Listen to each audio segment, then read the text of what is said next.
With me now is one of our favorite guests here at Cult Pop, Jeff Carlson. I believe this is Jeff's 5th appearance on the show. We absolutely love having him. He's been a wonderful guest in the past. He's got a new novel out, Interrupt, and I couldn't wait to get Jeff on. As I mentioned, he is just one of our favorites here. He's a riveting interview. His books are fantastic, and we are just thrilled to have him on again. Jeff, thank you so much for being on Cult Pop today. My pleasure. You told me I had taken the lead from John Scalzi for the most appearances, and that's all I needed to know, Jim. I'm in front. Woohoo! It's a tough competition. You guys are neck and neck, but we love having you on. And as I promised you, every time you have a novel, we're going to do all we can to have you on. And with Interrupt, Jeff, let's jump right into your new novel, Interrupt. I absolutely loved it. Jerry, the director of the show, absolutely loved it. And let's jump in a little bit right now and kind of describe for me Interrupt, your newest novel. Woo, I don't know. I might just read you the back jacket copy. Is that all right? Beautiful. Whoever wrote the back jacket copy is just a super genius. That's all I can say. He's probably really good looking too. When I write a book, I always try and write the kind of book that I wanted to read, right? And this is exactly the kind of stuff that I grew up reading. It's not as good, but this book is my Lucifer's Hammer, or this book is my The Stand. Just those big kind of epic disaster, novels with a lot of characters and things coming and going. And then the trick is it's really tough, to boil that down to, like one sentence. The whole elevator pitch. If you find yourself in an elevator with Steven Spielberg and you're like, Mr. Spielberg, my God, I can't believe I'm standing next to you. I have this awesome novel and here it is, Snakes on a Plane. And he's like, oh man, let's make that. Well, unfortunately, this isn't a Snakes on a Plane movie pitch. So yeah, if I may, in the distant past, the leader of a Neanderthal tribe confronts the end of his kind. Today, a computational biologist, a Navy pilot, and an autistic boy are drawn together by the ancient mystery that gave rise to Homo sapiens. Planes are falling from the sky. Global communications have ceased. America stands on the brink of war with China, but war is the least of humankind's concerns. As solar storms destroy Earth's electronics and plunge the world into another ice age, our civilization finds itself overrun by a powerful new species of man. Dun dun dun, right? You gotta have. Don't worry, Jeff. When we edit this, dun. Jerry's gonna put some music in while you read that, so Dun, you'll have some nice dun, music dun. underneath that. Beautiful. I want to talk. The book, I absolutely just loved it. But something I've talked to you before about is I think you have a very cinematic way about how you write. Like I really get the feel of how it's paced and the pacing and some of the imagery, a very cinematic feel. Like this would be a great book to be adapted for a movie because it's just fast paced, super, super quick, all kinds of crazy stuff going on. And in fact, in the beginning of the novel, when you have the pilot that is, the flares are affecting him and eventually he ends up in the ocean and all that kind of stuff. That pacing of that was just so I couldn't read that quick enough. And I wonder if you could talk a little bit about how, if you definitely wanted it to be if there was a little difference in your pacing on this particular novel. I also want you to talk about the fact that this is what is this near now fiction? What exactly is this title? Because it's science fiction, but it's also something that Rollins might write, or all types of, Michael Crichton was mentioned in the back of your book on a blurb here. And this is very similar to those types of novels. So talk a little bit about that, how it's a little bit of a departure, but then your famous way of writing these super quick, exciting scenes are still there. Well, thank you. I think that was like 5.5 questions, wasn't it, Jim? Yeah, that's a lot, but I loved it, so I'm trying to get all my thoughts on it. You're gonna stay with it. Let's try and do them, one at a time here. Cinematic. Some people consider that a slur. He's a cinematic writer. And I was an impressionable young boy. I was about 11, I think, when Star Wars first came out, and I remember my buddy Mark Luce had his birthday. And, this is like, way back in the day, right? And his mom, brought me and Eric and Mark and all of our buddies down, and we put, Cokes in our socks because we didn't have enough money to buy a Coke at the movie theater, and they left us there, and we watched that movie. It was either 3 or 4 times in a row. That was the whole birthday party, and of course it was like the coolest freaking movie ever, and we just stayed there all day long, with our jaws hanging open, just watching this marvelous marvel, this marvelous splendor, and just kind of soaking it up. And then of course as the series progressed and other films, there's the big revelations, and there's the big confrontations and the reversals and the surprises, and that all kind of hit me pretty well. And I was one of those precocious young kids. I was reading James Michener by the time I was 12, and got soaked up in all of that. And of course he's got these grand, sweeping vistas. Like The Source is a book that everybody should probably read every 5 to 10 years in their lives. Right, because you're a different person every 5 or 10 years in your life. You've grown, your situation has changed, so you respond to things differently.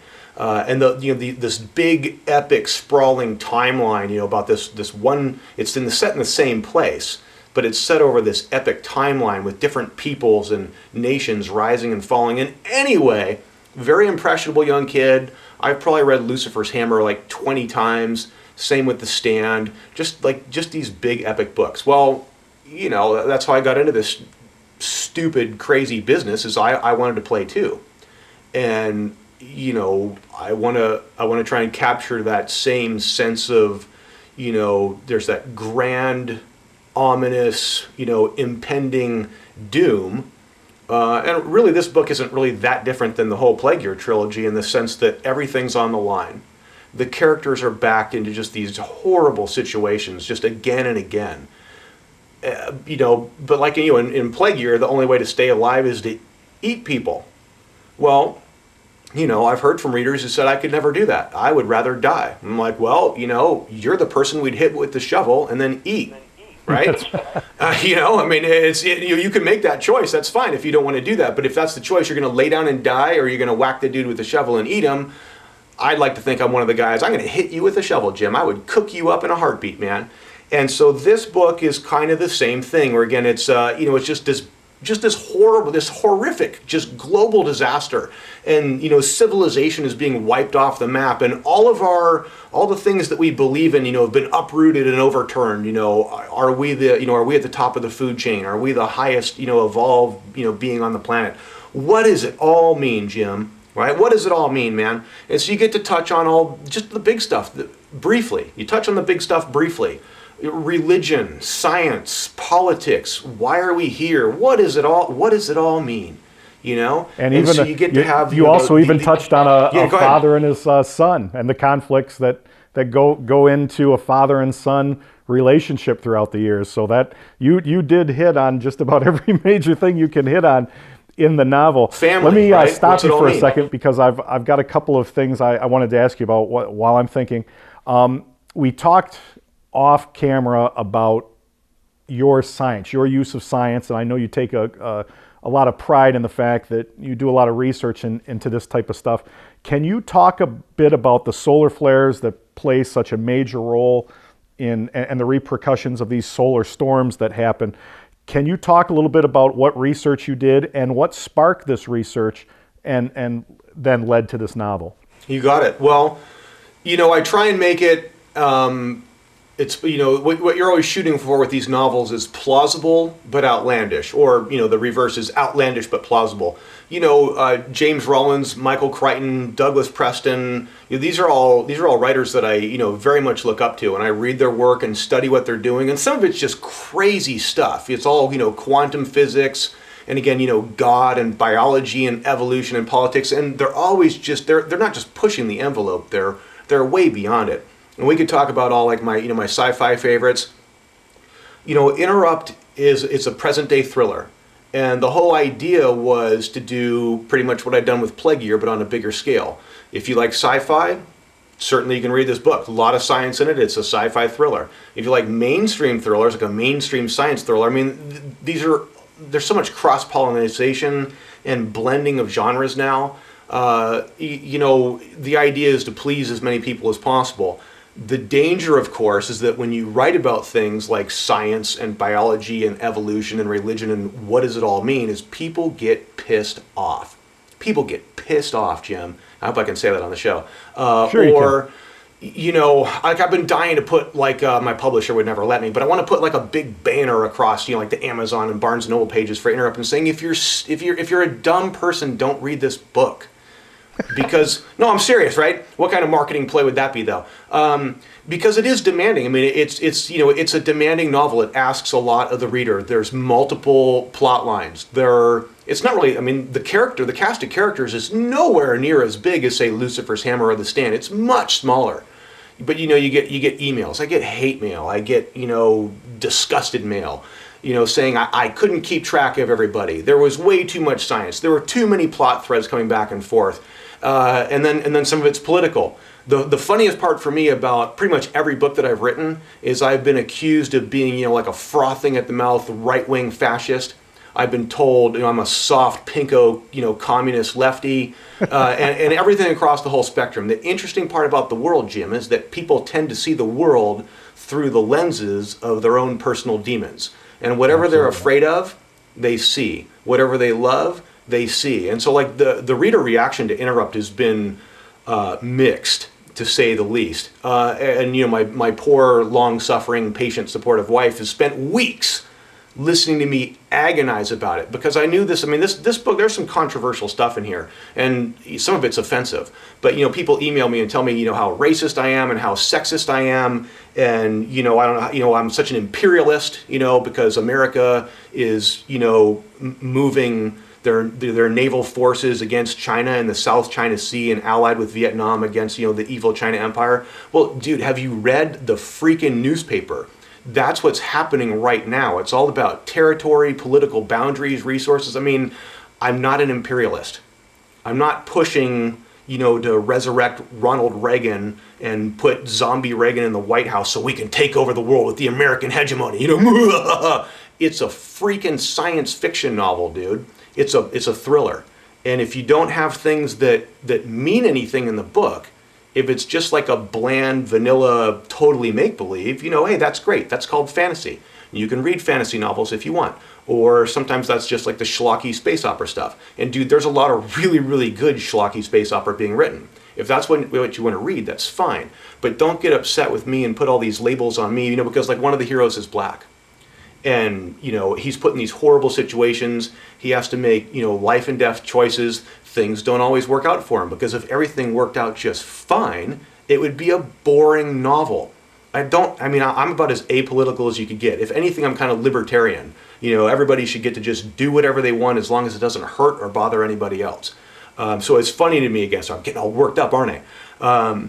It's funny to me, you know, to get these emails or to see these, and you should never read your reviews on Amazon. I mean, some of the stuff that comes there, and so this book has gotten more one-star reviews than everything else I've written combined.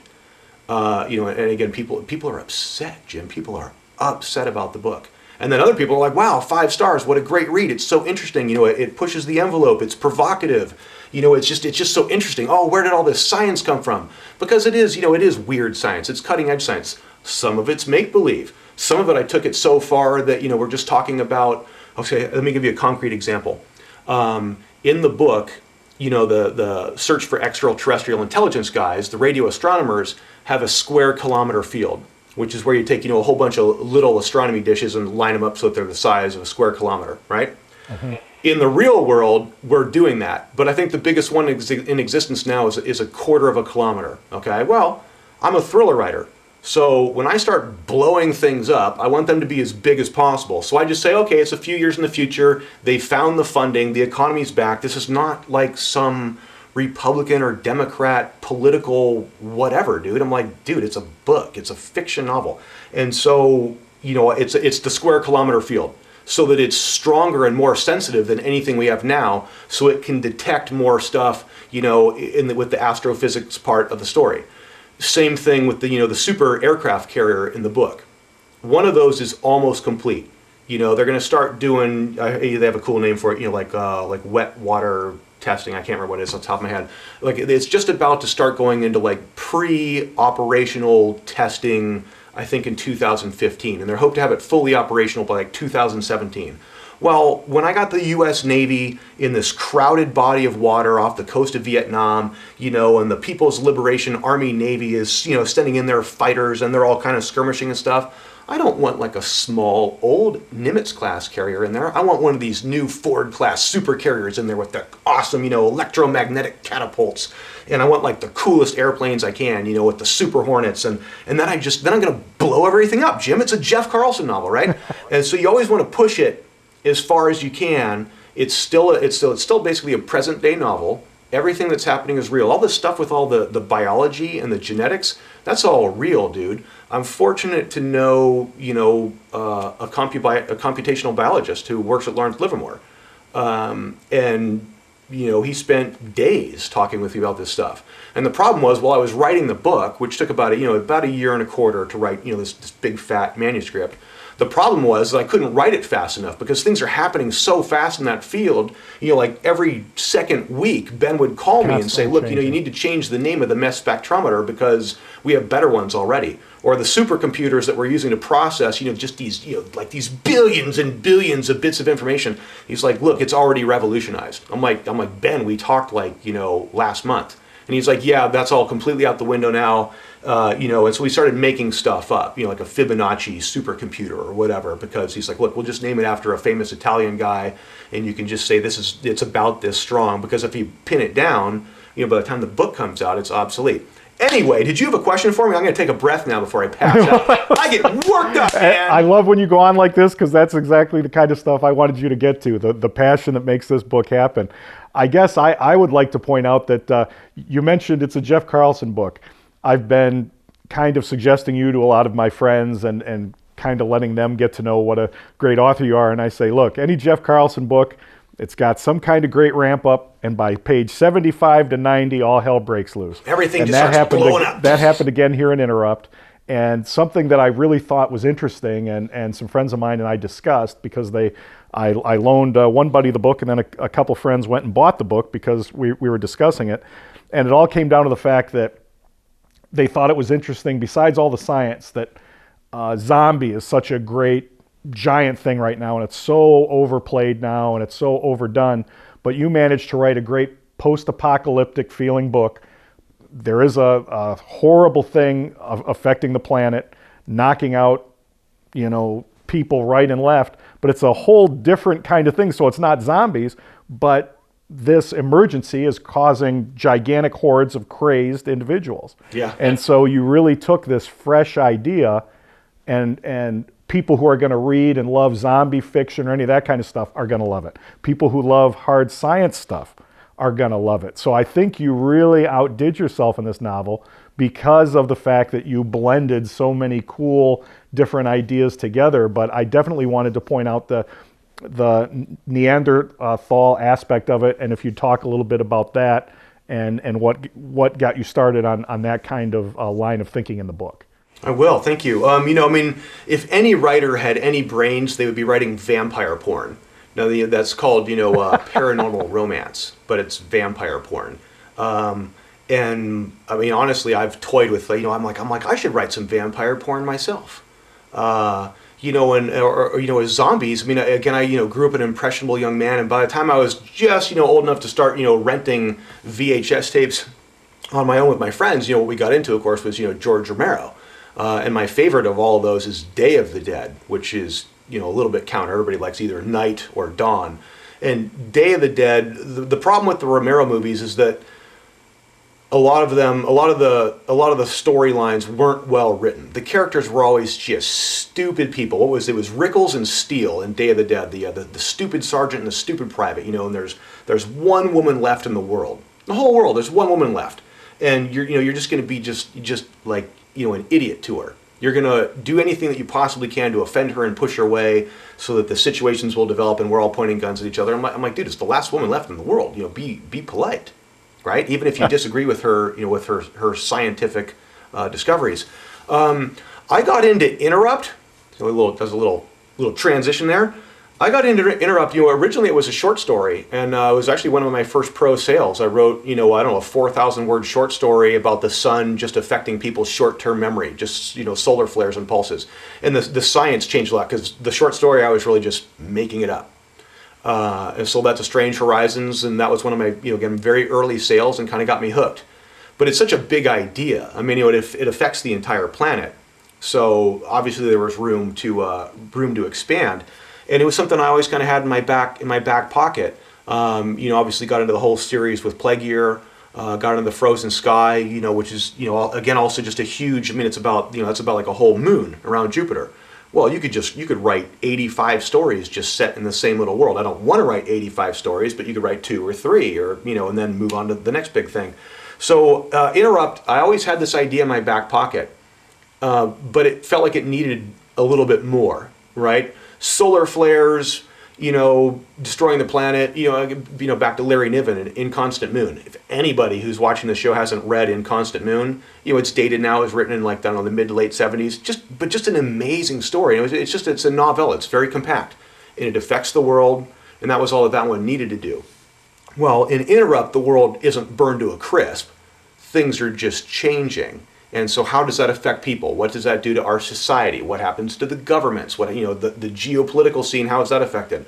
But it always seemed like it needed a little bit more because I had already blown up the entire world in Plague Year. In the Plague Year trilogy, I must have blown up the world like 4 different ways or 5 different times or whatever.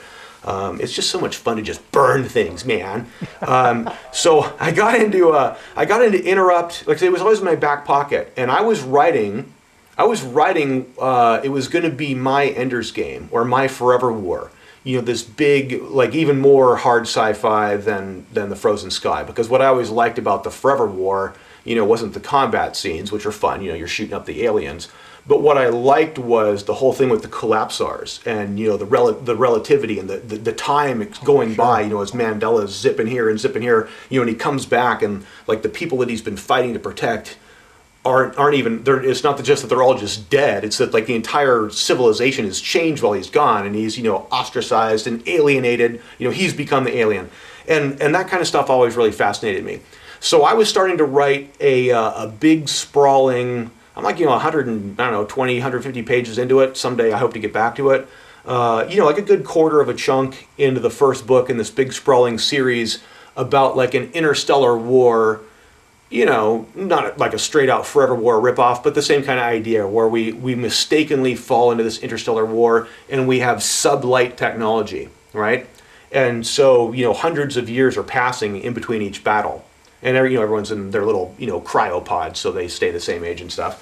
And I was researching that book and researching small closed environments and what it might do to us genetically if we were soaking up a lot of aluminum and fungi and mold and just plastics and phthalates and just all this kind of what would that do to the second and third and fourth generation of warriors as we're slowly drifting across the galaxy to the next battle, so we could slowly drift back home and see what's become of the people we're trying to protect.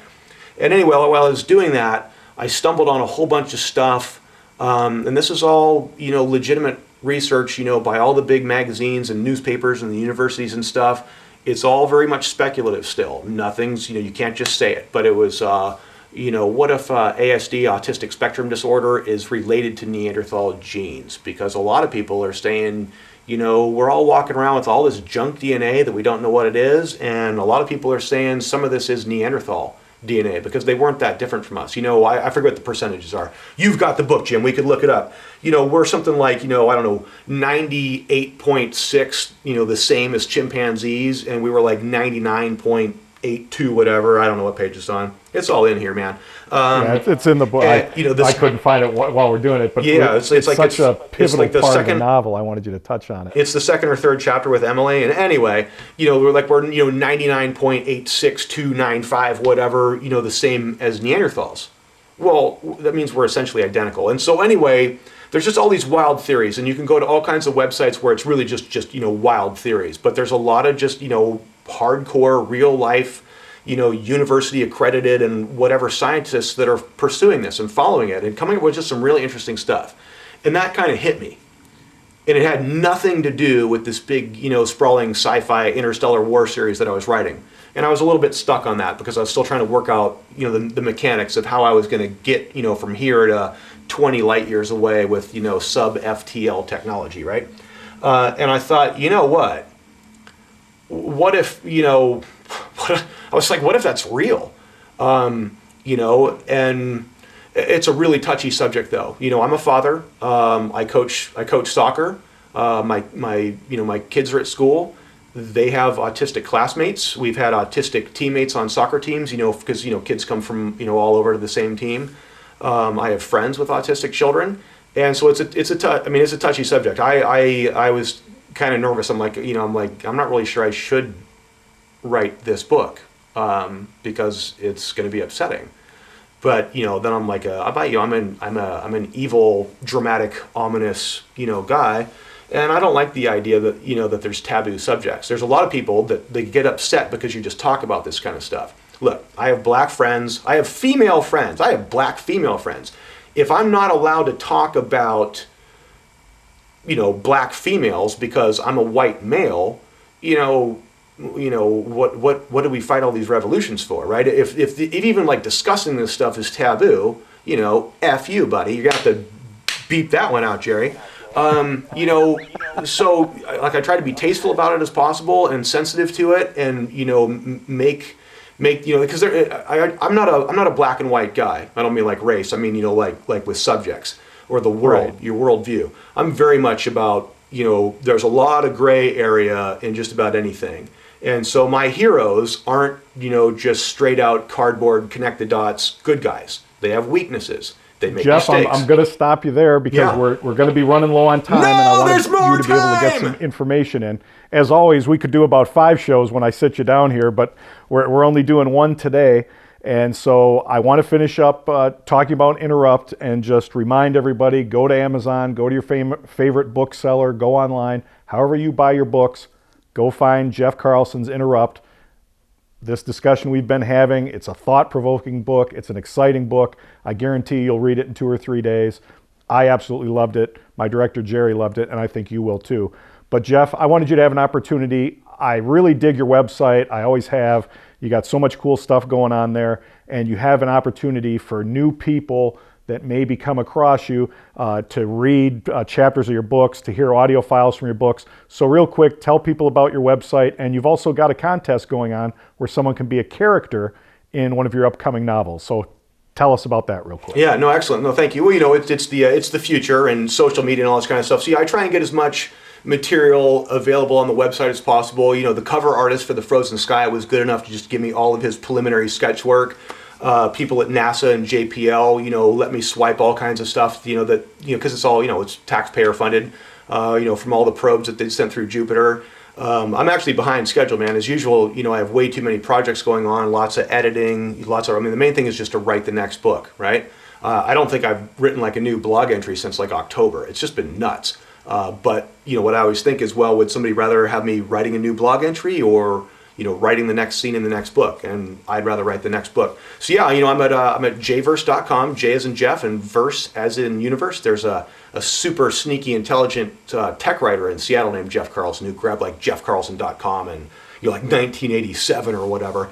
So I was kind of a latecomer to that. But thank you. I'm trying to get as much cool stuff on the website as possible. Again, audio samples, free excerpts of the books.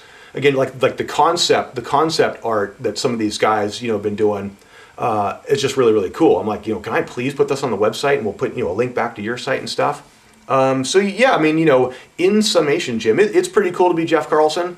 I'm having a good time. It's a lot of fun to write these books. The trick is to not research it for like 8 years and then spend a year writing the book. The trick is to like soak up as much cool stuff as you can, kind of boil it down.